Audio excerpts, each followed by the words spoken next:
And right next to Charlito is Brian Wood, writer of DMZ and Northlanders.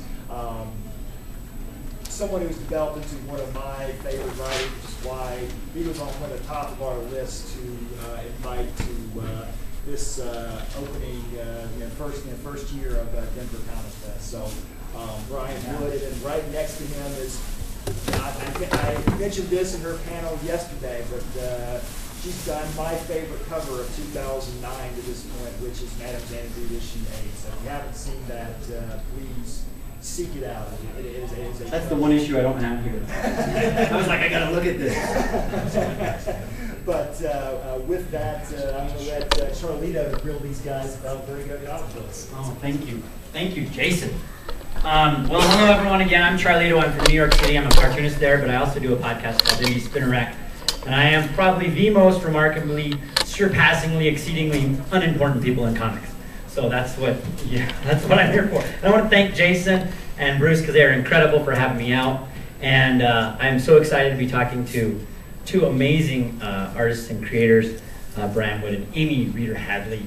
I've done extensive research. I've prepared for this. I've been like the Rocky of comics. And you outside my house? Yeah, that was me outside your house last night with the recorder. I was doing my research. We almost crashed the party last night at 11. We were like, should we come by the Bradwood Drink Fest or whatever was happening? I heard stories about dolphins and pleasure. I don't know what. That's all I heard about it. It's been going around the con all day. All day. So we basically, with all this research, it's going to be basically about 17 hours. So just sit down, relax. I'm serious, 17 hours. No, basically, I'm just going to give a wonderful thank you to these guys for being part of this, and you as well. Brian Wood, if you don't know him and familiar with his work, he's a longshoreman who worked on the Pacific Northern Alaskan coast for years. He logged over 8,000 hours on the seas, right? Yeah. Sang with, okay, you guys know Brian Wood. Brian Wood and Amy Reeder Hadley, thank you. So I guess our job today is to talk about Vertigo. I mean, I would love to go back in time and talk about other things, but we will start with Vertigo. We'll start with a very basic question, maybe we'll warm it up and then get a little crazier. And as you guys know, you have little questionnaires that I'm asking you to fill out. So how did the Vertigo projects for you both come about? Let's just start there. Me first? Sure. Okay. Well, I had done a book for them years and years ago called Fight for Tomorrow. And that just came about by getting a phone call one day from Heidi McDonald, who was an editor there at the time, and now she runs the website, The Beat. Right. She knew who I was and everything, and she asked me to pitch a book, which I did. And I don't know if Amy knows this yet, but the process of pitching a book at that lovely imprint is infamously long. Is there very specific things you have to do?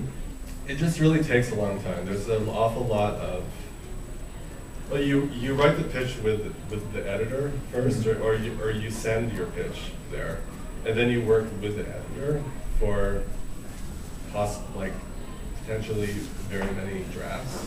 Does that take a lot of months then? It can take a year. It can take more than a year. I feel like I've gotten off lucky with a year, because then once we get it to that point, then it gets kicked up the line to the top brass. Right. And then if they have things that they want to, they have comments, and then there's more drafts. There's more revisions. Yeah. So it's sort of, I mean, it's, I don't know, it is what it is.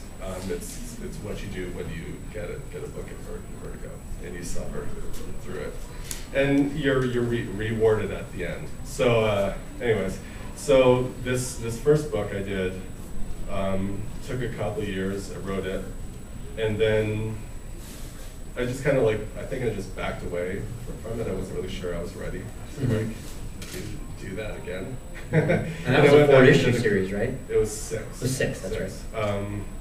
And then I went back and did some more indie stuff for a while, and then I was approached on the strength of my work on Demo, which by my editor Will Dennis, who basically asked me, for pitches, and I think I gave him 7 ideas, which he said no to extremely bluntly. 7 ideas. Were these all fleshed out too? Yeah, there were things I eventually went on to do, like the tourist and supermarket. Oh, Those are cool. all things I pitched him first, and he's like, no.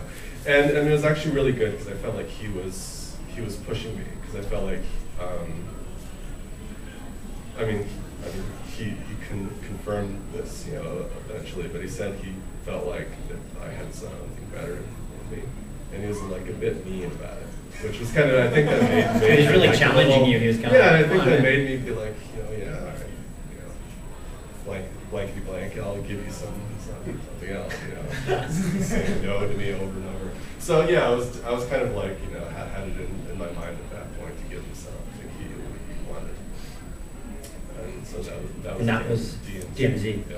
And then Northlanders was that as well in that session? That came after. I think after we had probably 6 issues of DMZ out, they just asked me for like another monthly book. And then that was quite easy. It was? Did you have a proposal already ready for Northlanders? Or? No, I didn't, but he said, this time really think outside of your comfort zone, whatever you define that to be, do something really, really different. I don't really know if he thought I'd give him a Viking book. Yeah. But I think it still makes sense with my body of work.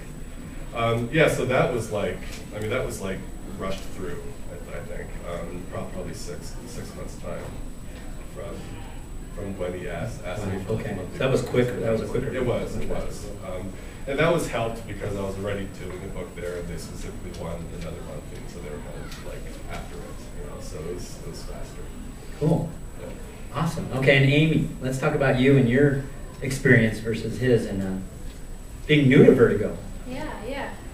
Let's see. I got in mostly because my now assistant editor, Brandon Montclair, was an editor at Tokyo Pop, and he had actually pushed for me to make it into their contest entry, Rising Stars of Manga, and then when I got lost into the shuffle, I guess he kind of convinced people to remember me and get me signed to a book, and then he happened to move over to DC to be Bob Schreck's assistant, and then they moved to Vertigo, so he's pretty much had a hand in mine being published every step. So he's kind of like moved from position to position and always kept an eye on you and really had an affinity for you and your work. Yeah, he likes to. He's really good at noticing talent and really fighting for it. He's good to artists. That's cool. Yeah. And what do you think it was? I mean, because he had to show the work to someone. Mm-hmm. What do you think it was about? I mean, because your work has this wonderful, soft, like lyrical quality to it. Do you think? I mean, did he ever talk to you about how it was to propose you as the artist on this book with Matt Wagner? Yeah. Well, what they started. I was the first person in the whole project, which was kind of cool. You were before the writer or anyone? Yeah, wow, I would have thought it was Matt's like thing. Well, Matt was the thing that made it happen, but or the person. Yeah, but, he's a thing. We can call him a thing. Matt, if you're listening, you're a thing. But they wanted to work. He and Bob Schreck wanted to work with me, and they wanted to find a writer who was very collaborative.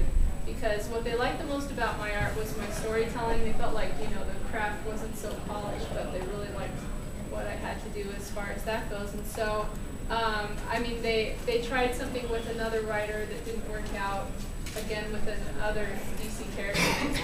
Don't even ask. Don't even ask? No, you won't tell us? But, give us the first letter? No way. This is a super team that has been... Brian wouldn't give us what he's working on, so I'm asking. Maybe it's a super team that was old, that is overlooked. Okay.